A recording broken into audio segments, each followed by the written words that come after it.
Hello दोस्तों, कैसे हैं आप? आशा करता हूँ आप सब बहुत अच्छे होंगे। मैं सुरेश एक बार फिर से सुरेश एकेडमी में आपका स्वागत करता हूँ।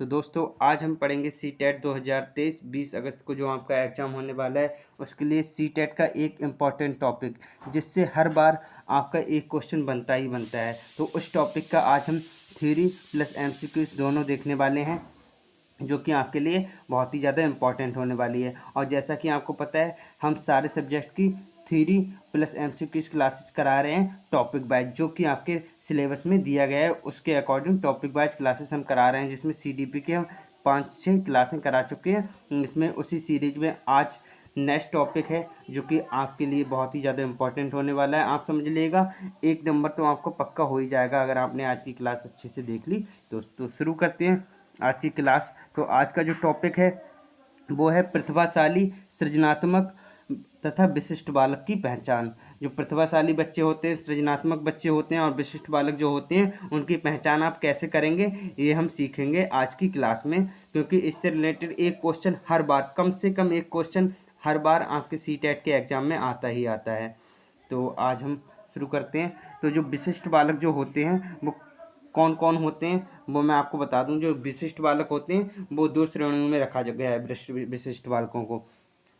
उनमें जो विशिष्ट बालक होते हैं 2 प्रकार के होते हैं। एक होते हैं उच्च बुद्धि लब्धि वाले बालक और एक होते हैं निम्न बुद्धि लब्धि वाले बालक। तो जो उच्च बुद्धि लब्धि वाले बालक होते हैं वो 2 प्रकार के होते हैं। एक प्रतिभाशाली बच्चे होते हैं और एक सृजनात्मक बालक होते हैं। और निम्न बुद्धि वाले भी 2 टाइप के होते हैं, एक मंद बुद्धि वाले होते हैं और एक पिछड़े बालक होते हैं। तो हम देख लेते हैं सबसे पहले प्रतिभाशाली बालक। प्रतिभाशाली बालक की जो खूबियाँ होती हैं, जिन्हें हम देख के हम पहचान सकते हैं, उनकी विशेषताओं को देख के हम पहचान सकते हैं कि ये प्रतिभाशाली बालक हैं। तो उसमें क्या क्या विशेषता होती हैं ये हम देख लेते हैं। तो जो प्रतिभाशाली जो बालक होते हैं उनकी बुद्धि लब्धि जो होती है वो 140 से प्लस होती है। कितनी होती है भाई? 140 से प्लस होती है। और ये किसी भी प्रश्न का अगर आपने कोई भी प्रश्न पूछा तो उसका तुरंत जवाब दे देते हैं, बिल्कुल भी टाइम नहीं लगाते हैं, बिल्कुल सोचते समझते नहीं है, क्योंकि उनका जवाब जो है ऊपर ही रखा होता है, बिल्कुल तुरंत जवाब दे देते हैं। और जो उनकी मानसिक प्रक्रिया होती है वो बहुत तीव्र होती है। वो सामान्य बालकों से, साधारण बालकों से उनकी बुद्धि लब्धि बहुत ज़्यादा होती है, क्योंकि आपको पता है नॉर्मल जो होती है 100 होती है और इनकी बुद्धि लब्धि 140 से प्लस होती है। तो ये किसी भी चीज़ का हल बहुत आसानी से निकाल लेते हैं और एक हल निकाल लेते हैं, एग्जैक्ट जो हल होता है वो निकाल लेते हैं। और ये जो होते हैं मौलिक चिंतन की क्षमता होती है इनके अंदर, उच्च उपलब्धियां होती हैं, विशाल शब्दकोश होते हैं, मतलब जितने भी वर्ड होते हैं सब उनके दिमाग में कहीं ना कहीं भरे हुए होते हैं। बुद्धि एवं व्यवहारिक ज्ञान अधिक होता है, अत्यंत जिज्ञासु होते हैं, सामान्य अध्ययन में रुचि होती है, उच्च स्तर का संज्ञानात्मक और मानसिक विकास होता है।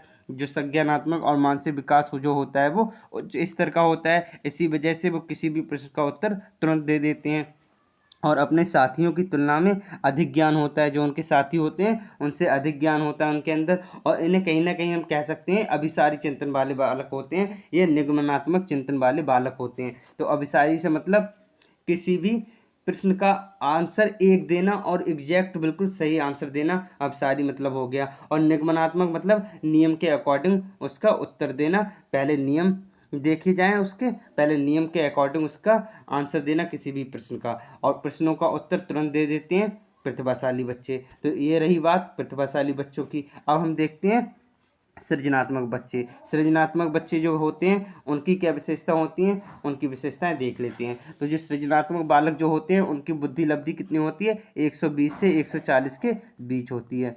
120 से 140 के बीच होती है। जैसे अभी हमने प्रतिभाशाली बच्चे देखे, उनकी बुद्धि लब्धि 140 प्लस थी। कितनी थी भाई? 140 से ज़्यादा थी। और वो किसी भी प्रश्न का उत्तर एक देते थे, बिल्कुल सही देते थे और तुरंत देते थे, है ना। और यहाँ पे जो सृजनात्मक बच्चे होते हैं ये क्रिएटिव बच्चे होते हैं। इन्हें क्रिएटिव बच्चे भी कहते हैं। क्या कहते हैं? इन्हें सृजनात्मक चिंतन वाले बच्चे भी कहते हैं, क्रिएटिव थिंकिंग वाले बच्चे भी इसे इन्हें हम कहते हैं। अब सारी चिंतन वाले बच्चे भी कहते हैं। अब सारी चिंतन मतलब किसी भी प्रश्न का आंसर, मतलब कई, मतलब हर तरह से देखना उसके, मतलब क्या आंसर हो सकता है। जैसे कोई एक मैथ का सवाल है तो उसे किस टाइप से कर सकते हैं, क्योंकि एक सवाल को करने के कई टाइप होते हैं, तो सारे टाइप देख लेना। वो होता है अपसारी चिंतन के अंतर्गत आ जाते हैं। तो इस टाइप का डायरेक्ट क्वेश्चन आ जाता है कि सृजनात्मक बालक होते हैं वो किस टाइप के बालक होते हैं, अभिसारी होते हैं, कैसे होते हैं, अपसारी होते हैं। तो आप डायरेक्ट टिक कर सकते हैं, अपसारी चिंतन वाले बालक जो होते हैं वो सृजनात्मक बालक होते हैं।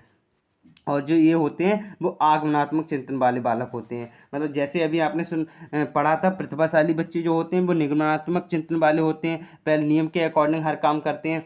लेकिन जो सृजनात्मक बच्चे होते हैं, क्रिएटिव जो बच्चे होते हैं, वो हर चीज़ में एक नई चीज़ जोड़ने की कोशिश करते हैं और किसी भी चीज़ का जब आंसर देते हैं तो उदाहरण के साथ देते हैं। आगमनात्मक से आप याद कर सकते हैं, उदाहरण, पहले उदाहरण दिया जाता है, उसके बाद उसका आंसर दिया जाता है। तो आगमनात्मक चिंतन वाले बालक भी सृजनात्मक बालकों को कह सकते हैं और अपसारी चिंतन वाले भी बालक कह सकते हैं। ये आपके लिए इंपॉर्टेंट होने वाला है। अधिक क्रियाशील होते हैं। सृजनशील बालकों का दृष्टिकोण सामान्य व्यक्तियों से भिन्न होता है। संवेदनशीलता अधिक होती है। स्वायत्तता का भाव होता है। किसी भी समस्या का समाधान तुरंत ढूंढ लेते हैं, लेकिन हर तरीके से कौन सा सही हो सकता है, कौन सा नहीं हो सकता है, मतलब पॉजिटिव और नेगेटिव दोनों पॉइंट ये देखते हैं। लेकिन जो प्रतिभाशाली बच्चे होते हैं वो केवल पॉजिटिव पॉइंट देखते हैं, जो सही होता है बस वही देखते हैं। लेकिन जो क्रिएटिव बच्चे होते हैं, जो सृजनात्मक बालक होते हैं, वो पॉजिटिव और नेगेटिव दोनों पॉइंट देख लेते हैं। इसके अलावा ये स्वतंत्र रूप से निर्णय लेने वाले बच्चे होते हैं और नवीनतम विचार, किसी भी विचार में एक नया विचार जोड़ने की कोशिश करते हैं, नए नए कार्यों में रुचि भी लेते हैं इसी वजह से, जिससे कि वो नई चीज़ सीखते हैं, हर बार एक नई चीज़ सीखने की कोशिश करते हैं। इसके अलावा अब आते हैं हमारे विशिष्ट बालक। कौन भाई? विशिष्ट बालक। विशिष्ट बालक कौन से होते हैं? वे बालक जो अपने आयु वर्ग के पिछड़े बालक हम देख रहे हैं। जो पिछड़े बालक होते हैं वो कौन होते हैं भी? वे बालक जो अपने आयु वर्ग के छात्रों की अपेक्षा उपलब्धि में पीछे रह जाते हैं। यहाँ पे थोड़ी मिस्टेक हो गई है, यहाँ पे थोड़ी मिस्टेक हो गई है। वे छात्र जो अपने आयु वर्ग के बच्चों की अपेक्षा उपलब्धि में पीछे रह जाते हैं, वे पिछड़े बालक कहलाते हैं। इसके कारण मानसिक, शारीरिक व सामाजिक हो सकते हैं। जो इसके कारण हो सकते हैं, पिछड़े बालक होने के कारण मानसिक भी कारण हो सकता है, शारीरिक कारण भी हो सकता है, या सामाजिक कारण भी हो सकता है। तो ये कारण होते हैं पिछड़े बालक होने के। इसके अलावा जो मंदबुद्धि बालक होता है, मंदबुद्धि बालक वे बालक होते हैं जिनकी आईक्यू मतलब इंटेलिजेंस क्विसेंट, जो बुद्धि लब्धि है, जो उनकी बुद्धि लब्धि जो होती है 90 से कम होती है। वे बालक जिनकी बुद्धि लब्धि 90 से कम होती है वे मंदबुद्धि बालक कहलाते हैं। जो मंदबुद्धि बालक कहलाते हैं उनका शैक्षणिक, सामाजिक, भाषा के विकास निम्न होता है। जो उनका शैक्षणिक विकास, सामाजिक विकास और भाषा का जो विकास होता है वो निम्न होता है। इसके अलावा एक समस्यात्मक बालक होते हैं। तो वो किस टाइप के होते हैं? वे बालक जिनका व्यवहार असामान्य होता है तथा समाज द्वारा अस्वीकृत होता है, जैसे चोरी करना, झूठ बोलना, विद्यालय से भाग जाना, अकेले रहना, मित्र न बनाना। इस टाइप के जो बालक होते हैं वो समस्यात्मक बालक होते हैं। अब हम इससे रिलेटेड एमसीक्यूज देख लेते हैं जो कि आपके एग्जाम में भी आए हुए हैं। तो पहला ही क्वेश्चन जो है ये सीटेट 2021 में आया हुआ है क्वेश्चन है, सृजनात्मकता की पहचान का प्रमुख लक्षण क्या है? तो आप इसका आंसर तुरंत दे सकते हैं। क्या दे सकते हैं कि मैंने अभी बताया था, जो सृजनात्मक बालक होते हैं वो कैसे होते हैं? अपसारी चिंतन वाले होते हैं। कैसे होते हैं भाई? अपसारी चिंतन वाले होते हैं। इसके अलावा आगमनात्मक चिंतन वाले होते हैं। तो इसका आप डायरेक्ट आंसर लगा सकते हैं option number B. Option number B, अपसारी चिंतन वाले बालक। तो ये हमारा राइट आंसर हो जाएगा। Option number B will be the right answer. यहाँ पे थोड़ी मिस्टेक हो गई है, अधिक ज्ञान वाले कह सकते हैं। अधिक ज्ञान का होना ये ऑप्शन हो जाएगा ए। तो ये तो हो नहीं सकता, अपसारी चिंतन वाला होगा। सृजनात्मक बालक जो होते हैं वो कैसे चिंतन वाले होते हैं? अपसारी चिंतन वाले होते हैं, डाइवर्जेंट थिंकिंग वाले होते हैं। कैसे होते हैं भाई? डाइवर्जेंट थिंकिंग वाले जो बच्चे होते हैं वो कौन होते हैं?